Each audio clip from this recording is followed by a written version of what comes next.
Olá, meu amigo e minha amiga, sejam mais uma vez bem-vindos aqui ao canal. Quanto tempo o INSS paga aí o benefício de incapacidade temporária, né? Não há limite, né, para a quantidade de vezes de renovação do benefício de auxílio-doença, né? O segurado pode permanecer afastado aí o tempo que a perícia ou a análise, né, dos documentos determinar e julgar adequado, né? Até que recupere a condição para trabalhar.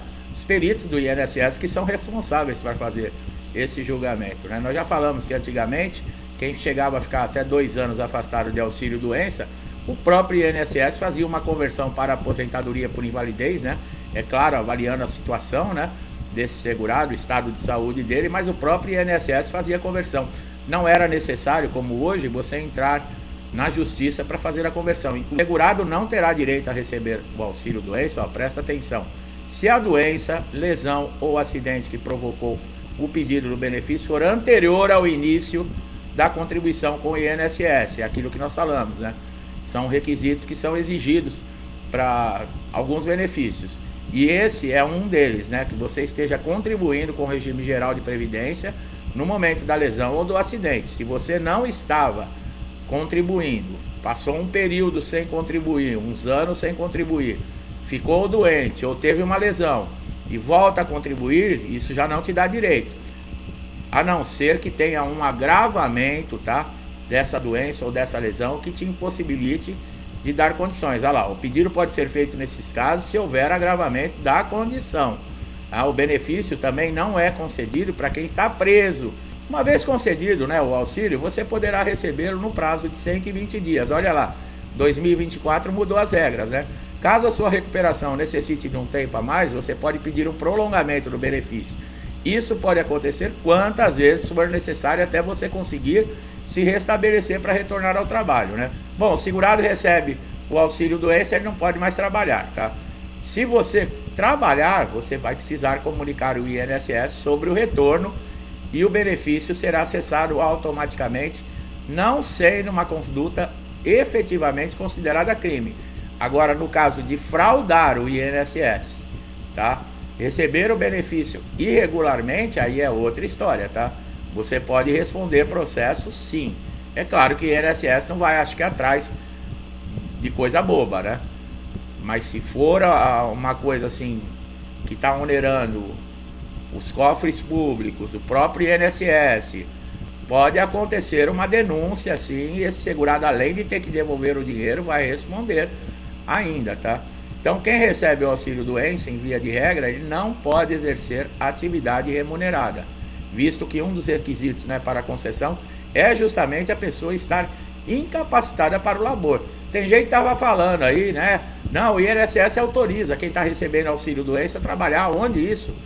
Se você está recebendo o benefício porque você está incapacitado, como que o órgão ele vai autorizar você a trabalhar?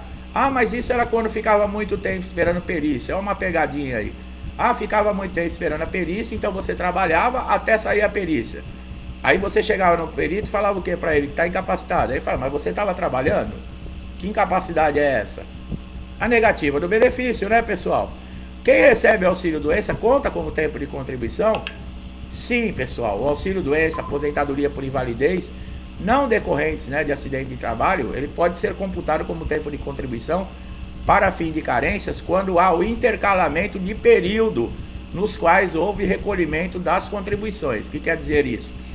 Contribuições intercaladas. Você está lá, contribuiu um tempo para o INSS. Aí você passa a receber o auxílio-doença. Se você consultar o CNIS, né, que é seu histórico de trabalho, né, de registro, de contribuição com o INSS, que você consegue ver no portal, você vai olhar lá, não vai estar constando esse período, por exemplo, de auxílio-doença e de aposentadoria por invalidez. Por quê? Ele só vai aparecer no CNIS quando você fizer uma nova contribuição para o INSS. Então houve um intercalamento. Você contribuía, saiu para receber um benefício e contribuiu novamente. Isso é o intercalamento que eles falam, tá? As razões que levam, né? Tá esclarecido. As razões que levam aí para reprovar um benefício, nós sempre falamos também, né, pessoal? Benefício ele pode ser suspenso ou cancelado. Suspenso, você pode reverter a situação. Cancelado já era, tá, pessoal? E quando suspende o benefício, suspende o pagamento. Então é bom prestar atenção, tá? Quem solicita o auxílio-doença ou aposentadoria por invalidez precisa estar incapaz para trabalhar e comprovar que fez contribuições durante o período indicado que possa receber esse benefício. Bom, para você que tem uma perícia marcada, né? Hoje não adianta falar porque não está tendo a perícia presencial, mas vamos lá, se você agora no pente fino, que vai ter perícia, o que você deve fazer, como se comportar? Evite chegar atrasado, né? Ou então já falando muito, já entrar dentro da sala do perito, como se estivesse encontrando um amigo, né? Que não via há muitos anos. Não funciona assim, tá? Mostre vários documentos, tá? Mas um de cada vez, tá? Não é aquilo, joga aquele monte de papel na frente do perito, não. O médico vai falando, ó, doutor, eu tenho aqui o atestado, eu tenho aqui o histórico cirúrgico, eu tenho aqui os exames, eu tenho aqui um laudo, tá? Pareça tranquilo, não demonstre ansiedade, porque senão você pode concentrar o perito. Deixe que o médico faça as perguntas que ele entender conveniente para analisar seu caso. É aquilo que eu falei, né? A pessoa pensa que está visitando um compadre, que está sentando ali na frente para bater papo, para contar a vida, para falar dos problemas. Tem gente, eu tenho dor aqui, dor ali, dor lá, outro dia me aconteceu isso e aquilo. Pessoal, ali é um momento de avaliação. Ali o perito ele não quer ser seu amigo, não, ao contrário. Se você vacilar desse jeito, ele vai indeferir seu benefício. Ele tem um padrão para atendimento, né? Não é cada segurado que entra dentro da sala dele, ele atende de um jeito, não. É sempre aquele padrão. Se você confundir, tirar ele do padrão, ele não conseguir se concentrar no que ele está fazendo, 90% que o seu benefício vai ser cessado por esse motivo.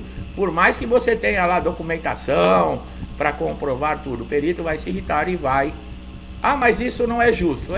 Mas a vida às vezes não é justa, né, pessoal? O laudo médico, né, para dispensar a perícia do segurado, ele deve ser bem completo. Aí é nesses casos aí de prorrogação automática, tá? Ele precisa ter informações sobre o que a pessoa tem, o histórico da doença, os tratamentos que foram feitos e o mais importante, explicar de maneira detalhada porque a pessoa não pode trabalhar, lembrando sempre do CID. Ele precisa ter o nome completo, a data, tá, mais próxima o possível, tá, da perícia, o nome do médico, o carimbo, o CRM, tem que ter todos os dados, tá? É o principal documento.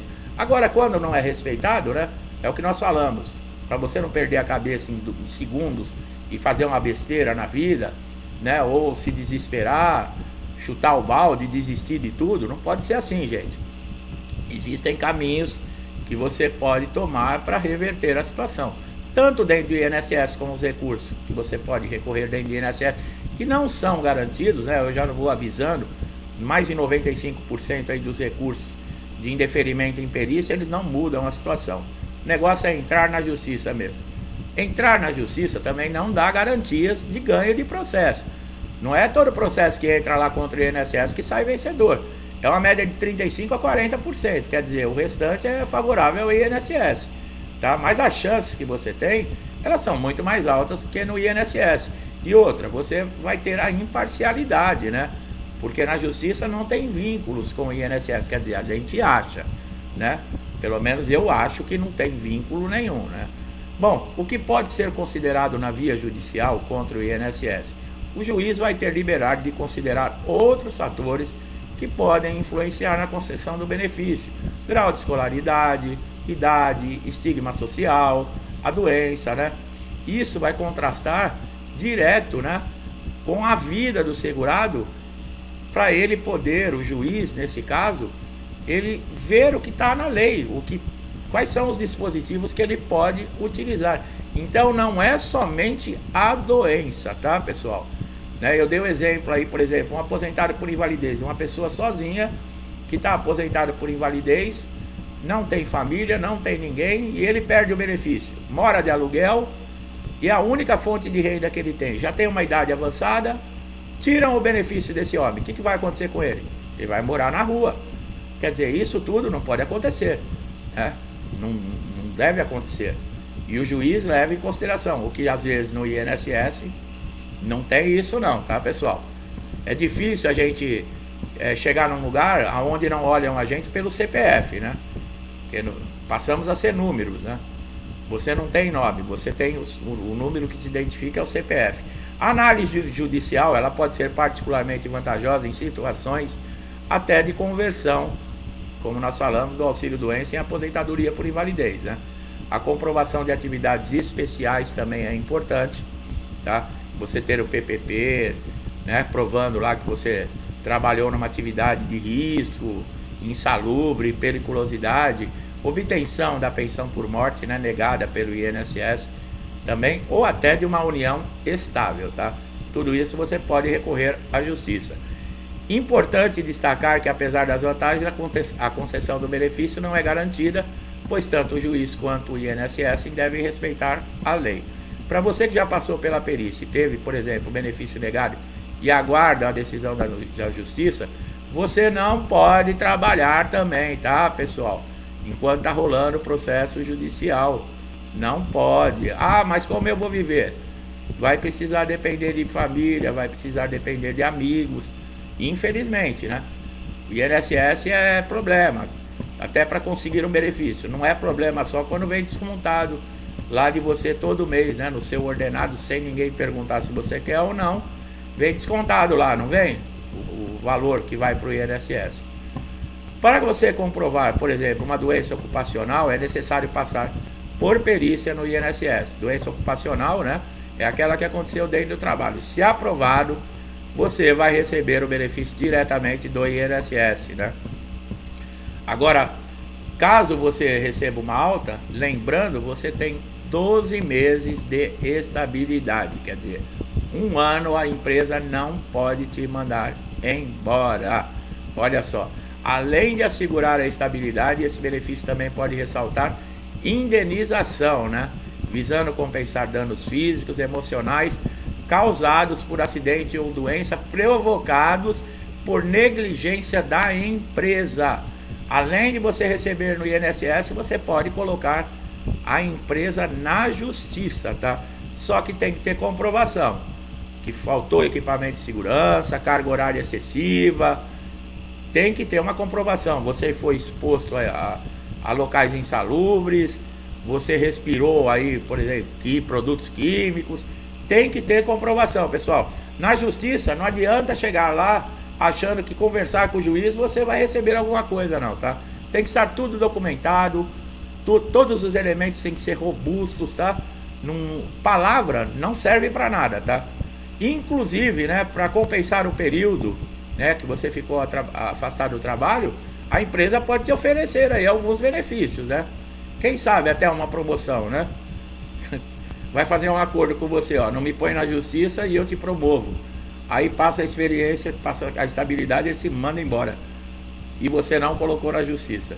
O auxílio acidente, por exemplo, né, é um benefício previdenciário pago pelo INSS de forma indenizatória. Nós também já falamos em outros vídeos em decorrência de um acidente ou de uma doença, né, de qualquer natureza ou de trabalho, né, ocupacional. Aonde fica uma sequela permanente, né, que causa prejuízo à sua vida profissional e à sua vida social, né? Esse benefício ele é desconhecido de muita gente, né? E muitas vezes a falta de informação pode fazer o trabalhador perder a oportunidade de receber esse benefício. É o que eu falei. Você ficou com a sequela aí que vai durar permanente, mas você se recuperou da lesão e já dá para você voltar a trabalhar. É claro que você não está 100%, você está 70%, 80%. E aquela lesão, aquela doença te deixou a sequela. O perito ele deve cessar o auxílio doença e pagar o auxílio acidente, tá, pessoal? Só sabe isso quem tem informação. Quem não tem informação, dança. Segundo a Lei de Processos Administrativos, né, no 8.213 de 1991, o INSS tem 30 dias para conceder ou negar um requerimento após o protocolo de pedido do benefício, né? Se você ganha um processo judicial, até 45 dias para implantação. Agora, danos morais, né? Você já ouviu falar? Sim, é possível a justiça acionar o INSS, né, com práticas indevidas e ter que indenizar com relação a danos morais. Nós vimos um caso no TRF, né, de um pedido de aposentadoria que a justiça deu favorável.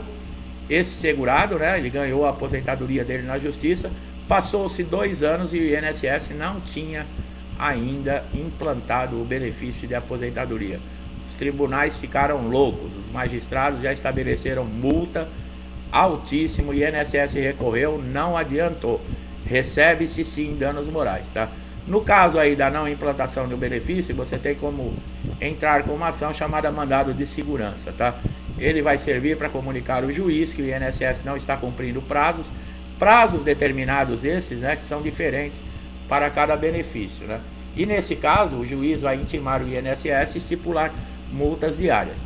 BPC Loas, o prazo é 90 dias, tá? Aposentadoria sem ser a por invalidez também 90 dias. A aposentadoria por invalidez e o auxílio doença 45 dias. O auxílio doença e o salário maternidade e a pensão por morte 60 dias, tá, pessoal? Isso é um acordo entre o INSS, Justiça, Ministério Público e Supremo Tribunal Federal, tá? Então, esses acordos eles devem ser cumpridos. Caso o INSS não cumpra, você tem todo o direito de recorrer na justiça através do mandado de segurança. Vai ter que pagar um advogado, já vou avisando logo, tá bom? Meu amigo e minha amiga, eu espero que essa informação tenha sido importante, elucidado, tirado dúvidas, trazido um conhecimento aí importante, né? Como nós falamos do auxílio acidente, muita gente perde por ter desconhecimento, né? E acaba deixando de receber algo que poderia ajudar demais, porque retorna ao trabalho e recebe tanto o salário da empresa quanto o auxílio acidente. É um direito, né? E muita gente não sabe e acaba perdendo esse direito. Então, meu amigo e minha amiga que chegaram aqui a primeira vez, gostaram do vídeo, dá um like, compartilhe o vídeo, se inscreva no canal, ative o sininho de notificação para você sempre receber nossos novos conteúdos em primeira mão, tá? Sempre vai estar atualizado aqui com informações, com conhecimento muito valioso. Já ajudou muita gente e vai ajudar você, caso você tenha algum problema, tá? Então, seja muito bem-vindo e assista quantas vezes quiser nossos vídeos. Meu amigo e minha amiga que estão sempre comigo, muitos que desde o início do canal me dando força, incentivando, meu muito obrigado, que Deus abençoe sua casa, sua vida, sua família, com muita paz, saúde, prosperidade, alegria, amor, afeto, tudo que existe de bom eu desejo em dobro para todos vocês, tá? Então eu deixo aqui meu forte abraço a todos e até os próximos vídeos.